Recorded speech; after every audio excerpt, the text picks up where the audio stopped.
여러분 안녕하세요. 5월 27일 여의도 펀드매니저 TV 금일 시장 전망 및 투자 전략 시작하도록 하겠습니다. 네, 3일의 연휴가 시작되는 첫날 아침입니다. 어제 이제 미국 시장이 오늘 새벽에 끝난 걸 보고 흥분을 감추지 못해서 원래 토요일날 제가 방송 잘 안 하는데 할 것도 없고 아침에 이제 항상 5시에 4시 뭐 이런 거 보통 4시에 눈이 뜨이는데 오늘도 한 4시 정도에 눈이 뜨여가지고 미국 시장 이것저것 보고 그러다가 이제 아침에 할 것도 없어서 오늘 시장에는 뭐 간단히 정리해서 올려주면 또 주말에 어디 놀러 가신 분들 뭐 들을 거 없으면 제 거 유튜브라도 좀 들으라고 금일 아침에 끝난 미국 시장을 간단히 정리를 해봤습니다. 간단치가 않죠. 머릿속이 굉장히 복잡한 그런 하루입니다. 첫 번째 한 줄. 정말 반도체 시대가 도래했는가? 이 영원한 명제. 우리 카페나 또 우리 스터디 모임은 이미 이제 이쪽으로 방향성을 확실히 잡았죠. 근데 그런데 이제 종목을 잘못 맞춰가지고 한미 반도체 밀었는데 이게 이제 가지 않고 계속 멈춰 있는 모습 답답해 죽을 것 같았습니다 어제. 결국 반도체에 배팅을 해야 살아남을 수 있겠구나. 어제 미국 시장이 엔비디아 이후에 또 새로운 모습 마벨이 또 새롭게 떠오르면서 새로운 시장을 개척해가는 모습을 확실히 나타났습니다. 마벨에 대해 잠깐 이야기해 드릴게요. 향후의 투자 전략은 또 어떤 종목을 또 투자를 해야 될 것이냐. 머릿속이 복잡한 그런 주말 아침입니다. 금일 시장 전망 및 투자 전략 간단히 한번 알아보도록 하겠습니다. 구독, 좋아요 버튼 눌러주십시오. 네, 금일 주가 추이를 한번 봅시다. 새벽에 끝난 미국 주식시장을 보면 다우는 1% 상승, 나스닥은 2.19% 상승, S&P 500은 1.3%. 우리가 이제 눈에 방점을 찍는 건 나스닥이죠. 2.19%나 상승해서 벌써 12,975까지 올라왔는데 어떤 분은 7천 간다 이야기하셨던 강칠천도 있었는데 나스닥은 12,975, 13,000까지 올라온 아주 놀라운 모습이죠. 정말로 이렇게 나스닥이 치고 올라올지는 아무도 모르는 거죠. 장 초반부터 치고 올라와서 장 막판까지 그 힘을 그대로 유지해주는 뚝심의 하루를 보인 미국 나스닥 시장이었습니다. 먼저 달러 지수 한번 봅시다. 마이너스 0.06%, 달러가 104를 뚫고 올라오다가 104.19로 소폭 하락을 했는데 부채 한도 협상이 좀 지지부진하면서 달러 쪽으로 돈이 몰리면서 달러가 강세로 돌아섰는데 이제 이 부분이 좀 풀릴 수 있다. 뒤에 부채 한도 협상에 대해서 이 진전 과정을 잠깐 설명을 해드리도록 하겠습니다. 미 국채 금리도 이제 조금 안정을 찾아가는 것 같아요.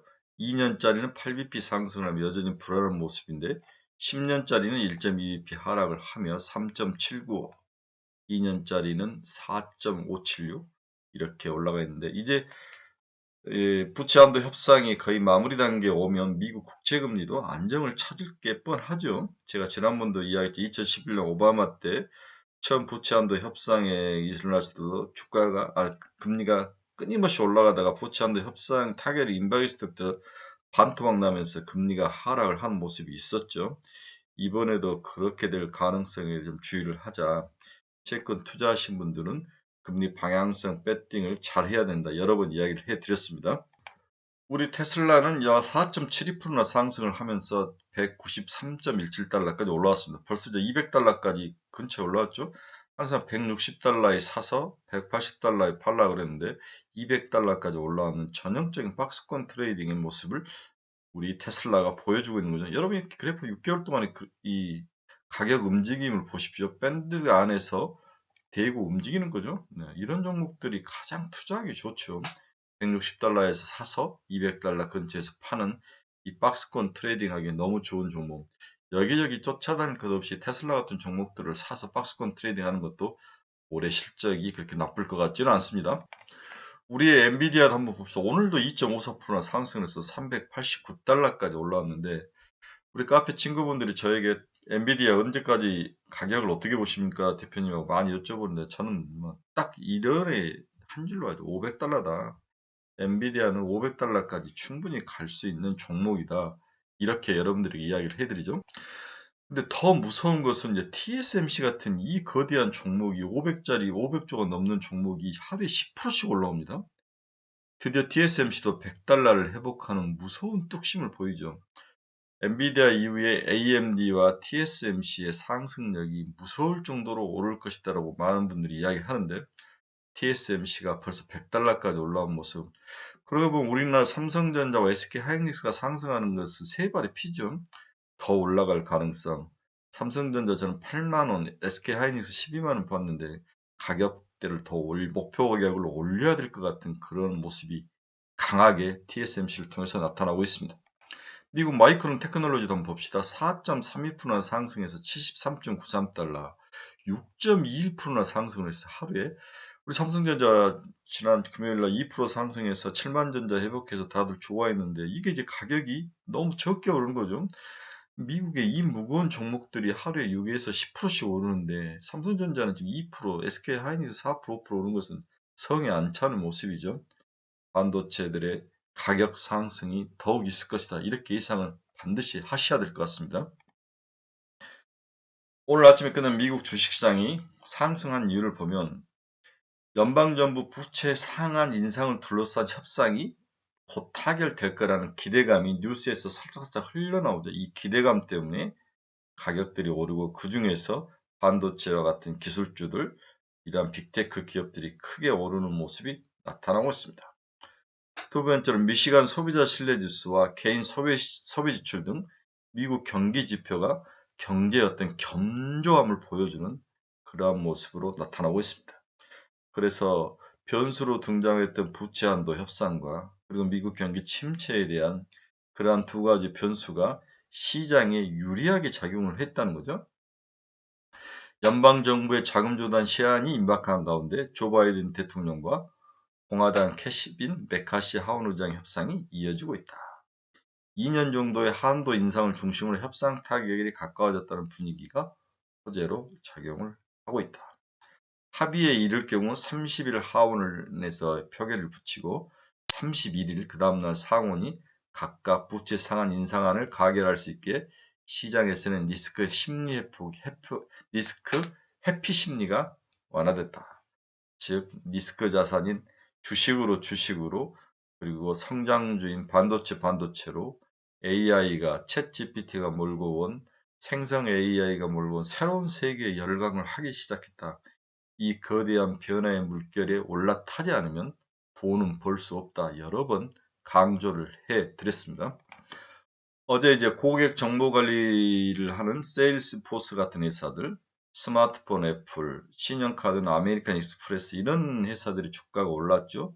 특히 반도체긴 마벨 테크놀로지가 2023년 2월에서 4월 매출과 지금 2분기 5월에서 7월 매출 전망이 시장 예상을 상회하면서 주가가 거의 30% 이상 급등하는 그런 모습을 보여주면서 어제는 엔비디아, 오늘은 마벨 테크놀로지라는 두 기둥이 지금 미국 주식시장 나스닥을 뜨겁게 달구고 있는 모습이 나타나고 있습니다.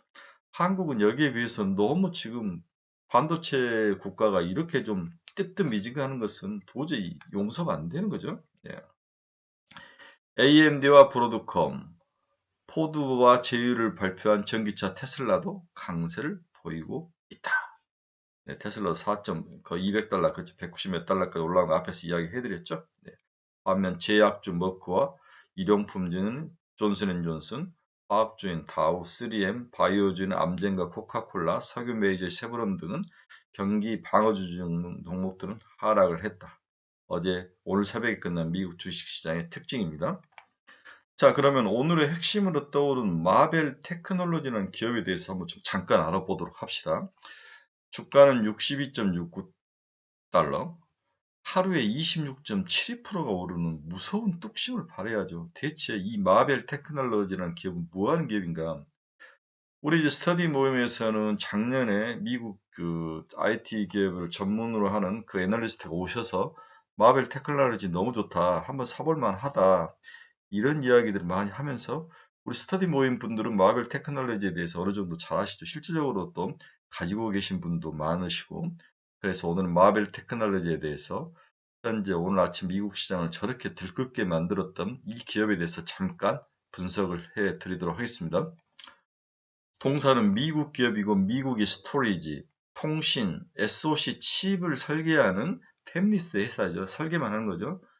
우리 이제 B2C로는 무선 랜, 보이스, VoLP, 보이스 오버 IP, 시스템 컨트롤러, 전원 관리, 저장 제품, 인베디드 이러한 칩들을 설계하는 그러한 기업이다. 그 다음에 기업들에게는 B2B에게는 네트워크 스위치, 무선 네트워킹, 기간의 스위칭 여기에 관련된 칩을 설계해주는 회사죠. 네, 이렇게 통신, 그 다음에 우리가 하는 저장 장치 뭐 이런들에 관련된 칩을 설계해주는 칩리스 기업이고 매우 성장력이 있는 기업이라고 봐야 될 것 같아요. 동사는 1995년 미국 오하이오주에 있는 델라웨이에서 설립된 통신 반도체, 데이터 센터용 반도체. 그렇죠. 앞에서 보면 이렇게 데이터 센터용 반도체 이 두 개의 큰 섹터에 관련된 반도체를 설계한 회사이다. 그렇죠. 이 마벨 테크놀로지의 주력 사업은 데이터 센터 부분입니다. 데이터 센터에 관련된 다양한 칩들을 설계해서 시장에서 파는 거죠.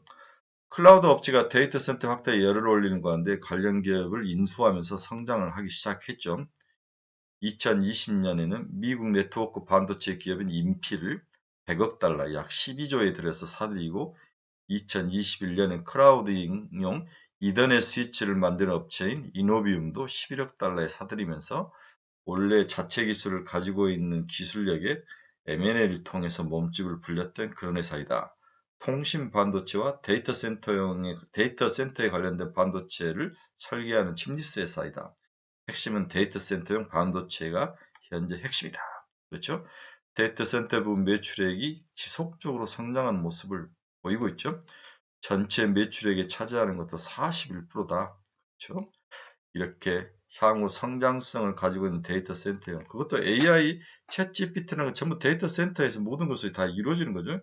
여기에 관련된 반도체 칩을 설계한 회사이기 때문에 당연히 매출액과 향후 매출액에 대한 기대감이 시장에서 긍정적으로 나오면서 하루에 주가가 30%나 오르는 그러한 모습으로 오늘 미국 나스닥을 들끓게 한 주범이다. 원인이다. 이렇게 기업을 분석을 해드릴 수 있네요. 통사의 1년 매출액은 57억 9천만 달러, 우리나라 돈으로 약 6조, 7조 정도의 매출액을 가지고 있네요. 그렇죠? 네. 그 다음에 한번 봅시다. 시가총액을 한번 보면 시가총액은 533억 불이니까 우리나라 돈으로 얼마입니까? 약 60조 정도에 이르는 그러한 기업이다. 이렇게 볼 수 있습니다. 우리나라 SK 하이닉스 정도의 크기다. 이렇게 보면 될 것 같네요. 그 다음에 이제 주가 퍼라든지 주당 수익률이 조금 마이너스였으니까 그동안 이익은 그렇게 크진 않았는데 현재 챗GPT라는 AI 시장이 들어오면서 동사의 매력이 크게 증가하면서 이익과 성장률 이런 것들이 매출이 함께 상승하는 그런 모습을 보이고 있다는 거죠. 또 동사의 주요 기업은 삼성전자와 노키아를 고객으로 하고 있고 또 전자제품인 자동차 전장용 커넥티드 카가 바뀌면서 이더넷 반도체에 대한 수요가 크게 늘고 있죠. 이러한 새로운 먹거리도 장착한 그러한 미국의 성장성이 뛰어난 기업이다. 이렇게 이해를 하시면 될 것 같습니다. 첫 번째 주제로 마벨 테크놀로지가 어제 왜 미국 시장에서 오늘 새벽에 미국 시장에서 저렇게 상승의 동력 불쏘시개 역할을 했는지 그 기업에 대해서 잠깐 알아봤습니다. 두 번째 시간은 어제 이제 엔비디아가 실적을 발표했는데 그 엔비디아의 뒷면에 숨겨져 있는 그 무섭고 재미있는 성장력에 대한 이 이야기를 한번 해보고 싶네요. 엔비디아의 어닝 서프라이즈를 시장에 예상치 못했던 이유에 대해서 많은 애널리스트들이 이제 글을 쓰기 시작했는데 그 이유를 먼저 한번 살펴봅시다. 엔비디아의 어닝 서프라이즈에 대해서 시장이 예상을 못했던 이유. 먼저 발표된 인텔과 TSMC 실적 발표에서 데이터 센터 투자 회복 기미가 보이지 않았다. 그렇죠? 참고로 2023년 올 1분기 데이터 센터용 CPU 마켓시어 1위인 업체인 인텔의 데이터 센터 AI 그룹 부분과 엔비디아의 제품 대부분을 양산하는 TSMC가 GPU사 경쟁사 AMD 이 세 개의 회사의 매출이 각각 마이너스 16%, 마이너스 16%, 마이너스 4%, QOQ로 하락을 했다는 거죠. 그런데 엔비디아는 19.6%나 YoY로 상승하는 모습이 나타났어요. 자, 다시 한번. 데이터 센터 CPU를 만든 인텔의 데이터 센터 AI 부분의 매출액이 마이너스 16%를 하락을 했고, 이걸 가지고 가공해준 TSMC의 데이터 센터 부분도 QoQ로 16%나 하락을 했고, 매출액이 또한 경쟁사인 AMD도 마이너스 4%나 하락을 할 만큼 데이터 센터 양에 대한 투자 회복 기미가 보이지 않았다는 거죠. 그런데 엔비디아는 이 분야에서 19%나 상승하는 그런 놀라운 실적을 보이면서 사람들은 기존의 앞에서 발표된 회사들의 모습을 보고 어림짐작을 한 게 틀렸다는 거죠. 자, 그럼 엔비디아와 인텔은 어떤 모습으로 우리가 이해를 해야 될까? 데이터 센터 시장에서 인텔은 CPU 중심인 반면 엔비디아는 GPU 중심으로 회사가 사업부를 가지고 있죠. 전통적인 데이터 센터와 달리 생성 AI는 병렬 현상이 중요하죠. 이분은 여러분이 잘 알고 있고, 추론과 학습을 위한 GPU 수요가 급증을 하는 것은 당연하죠. 제한적인 데이터 센터 환경 속에서 엔비디아만 호실적을 기록할 수 있었던 이유도 이런 이유가 있었죠. 자, 그러면 엔비디아와 TSMC와의 관계를 한번 봅시다. 그러면 엔비디아는 인텔과 다르게 GPU라는 AI에 대해서 자기만이 독특하게 할 수 있고 이것만이 시장에서 자기들이 유일하게 세계적으로 공급해 줄 수 있는 그러한 역할의 문제, 독특한 그런 영역을 점유하고 있기 때문에 세상 사람들이 예상하지 못한 증가율을 보였다. 그런데 TSMC는 왜 TSMC도 이제 엔비디아의 그 팹리스에서 이제 자기들이 다 만들어주는 역할을 하고 있는데 TSMC의 실적 발표 속에서 왜 엔비디아를 추론할 수 없었느냐 이 이야기를 한번 보면 TSMC 캐파 기준으로 엔비디아의 전체 매출의 비중은 5% 미만이라는 거죠. 그러니까 TSMC가 해주는 여러 가지 자기 제품 매출 중에 엔비디아에 관련된 매출액이 5%밖에 안 된다는 거죠. 엔비디아는 GPU 출하량을 공개하지 않지만 대략 출하량 비중은 PC 게이밍 GPU가 99%, AI GPU가 1% 미만으로 아주 작은 거죠. 그런데 AI GPU 출하량이 50% 증가를 가정해도 TSMC 생산량 변화는 극히 미미한 셈이죠. 즉, 엔비디아가 TSMC에 차지하는 비중이 너무 작기 때문에 엔비디아가 뭔가 막 발전과 매출액이 증가하더라도 TSMC 자체 매출에는 큰 영향을 못 미치는 그런 구조적인 한계가 있어서 엔비디아의 놀라운 변화를 TSMC의 매출 실적을 가지고는 추론하기 힘들었다. 이 이야기를 하는 거죠. 그래서 AI CPU 가격은 PC 게이밍 대비 100배 이상 고가이고 AI GPU 출하량이 50%를 증가를 가정한다면 엔비디아의 매출액은 전체 매출액이 17%나 증가를 하는 그런 모습으로 나타나고 있다. 1분기가 전분기 대비 매출액은 TSMC는 감소했지만 엔비디아가 증가한 가장 큰 이유 중에 하나이다. 즉 TSMC 속에서 엔비디아가 차지하는 비중이 너무 작기 때문에 5%밖에 안 되기 때문에 TSMC가 아무리 커져도 엔비디아가 아무리 커져도 TSMC의 매출은 큰 영향을 못 미치는 것들 이러한 것들을 쪽집게처럼 뽑아내서 엔비디아의 매출 상승이 아주 클 것이다라고 예상을 하는 게 어려웠다. 그 이야기를 하는 거죠. 자, 첫 번째 질문은 우리가 인텔이라든지 TSMC 실적 발표를 통해서 엔비디아가 이렇게 실적이 좋을 거라를 꼭꼭 집어내지 못한 이유를 설명을 했죠. 두 가지 이유이다. 하나는 다시 한번 정리를 해보면 엔비디아는 GPU 시장을 잡고 있기 때문에 인텔의 CPU 시장과 영역이 다르다. 두 번째로는 TSMC 속에서 엔비디아의 매출액이 적기 때문에 아무리 엔비디아의 매출액이 증가하더라도 TSMC에 숫자적으로 나타난 부분이 거의 없다. 이러한 부분들을 시장이 잡아내지 못했다. 이게 이제 첫 번째 질문과 답이고 두 번째는 엔비디아의 가격 정책과 중국향 신제품 출시도 엔비디아의 어닝 서프라이즈에 큰 영향을 미쳤다. 여기 이제 중국향 신제품이라는 그런 비하인드 스토리가 들어갔다. 이 부분을 여러분들에게 이야기를 해드리고 싶은 거죠.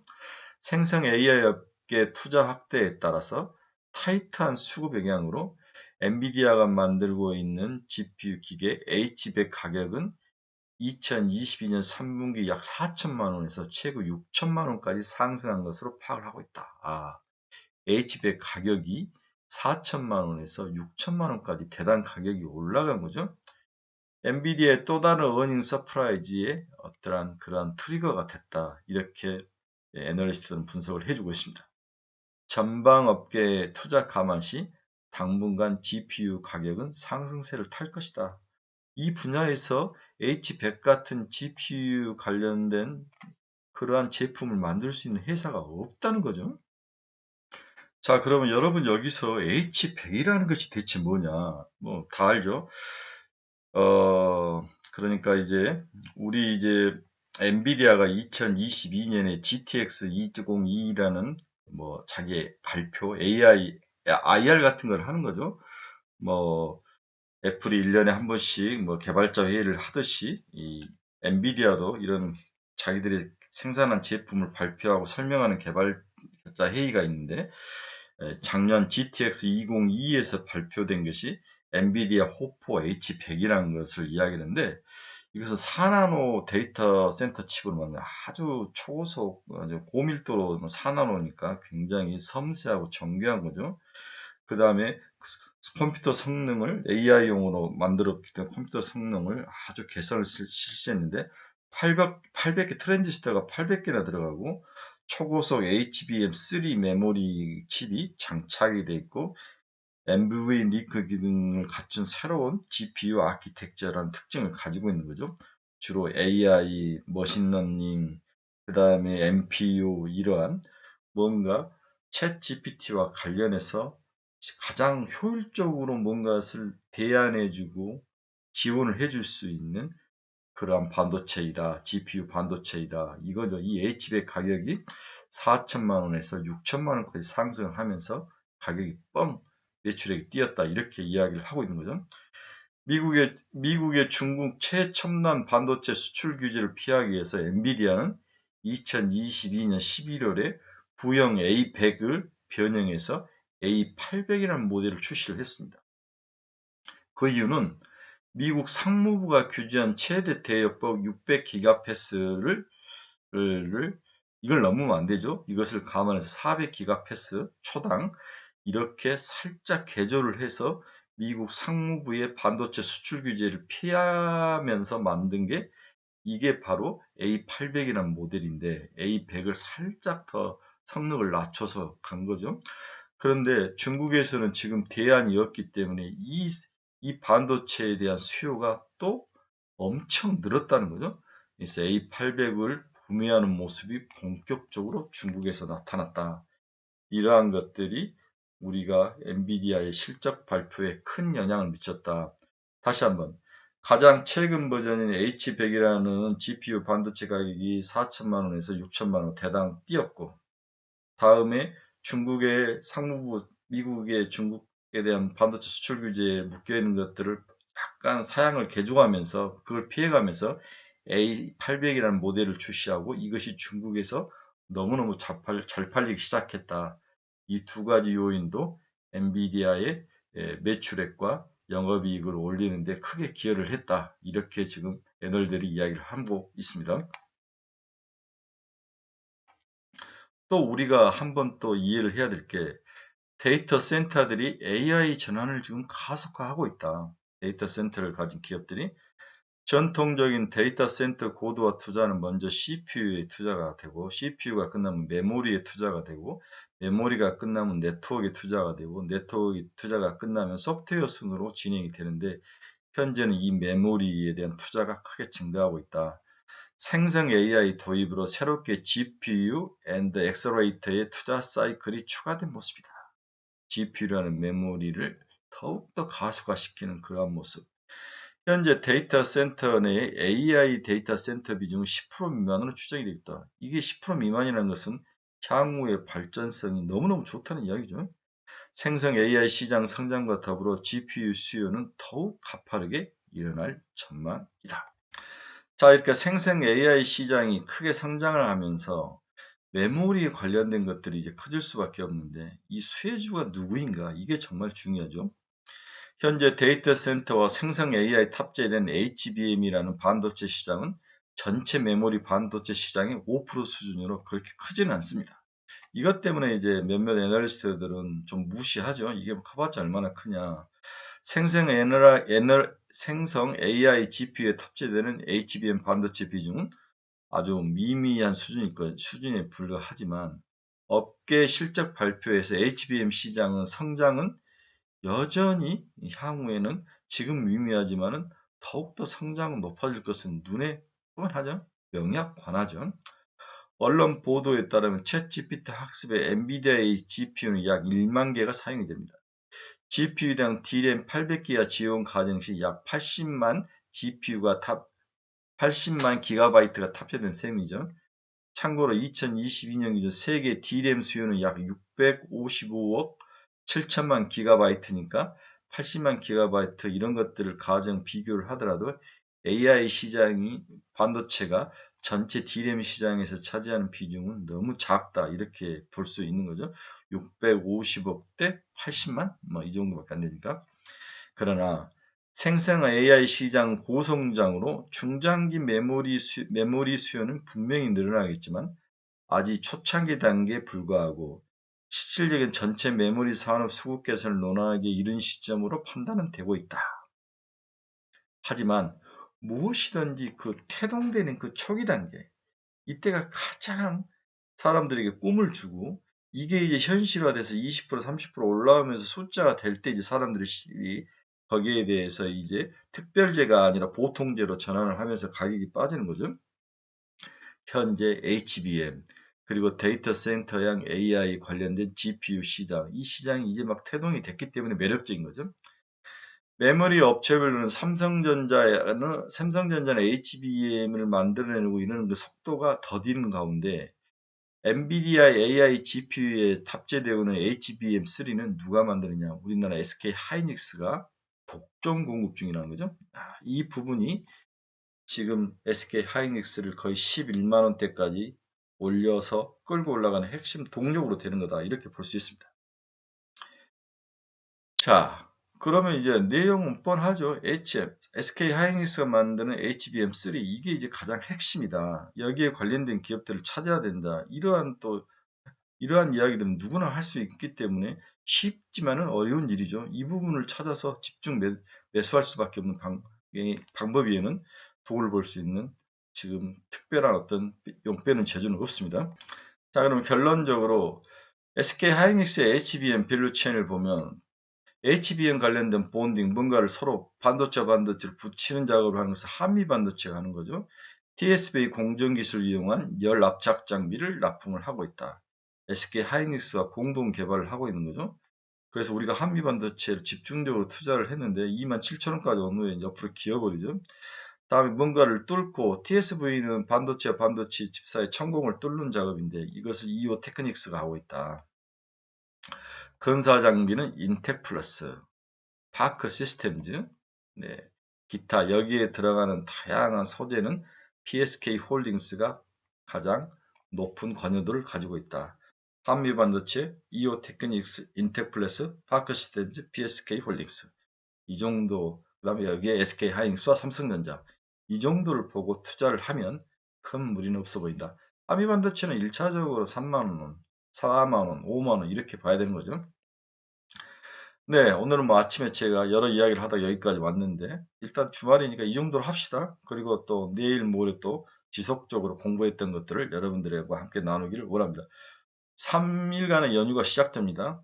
모두 다 건강하고, 비가 좀 온다는데, 그렇지만 비가 우리의 열정과 노는 우리를 막을 수는 없겠죠. 즐겁고 멋진 연휴가 되시길 바랍니다. 여러분 감사합니다.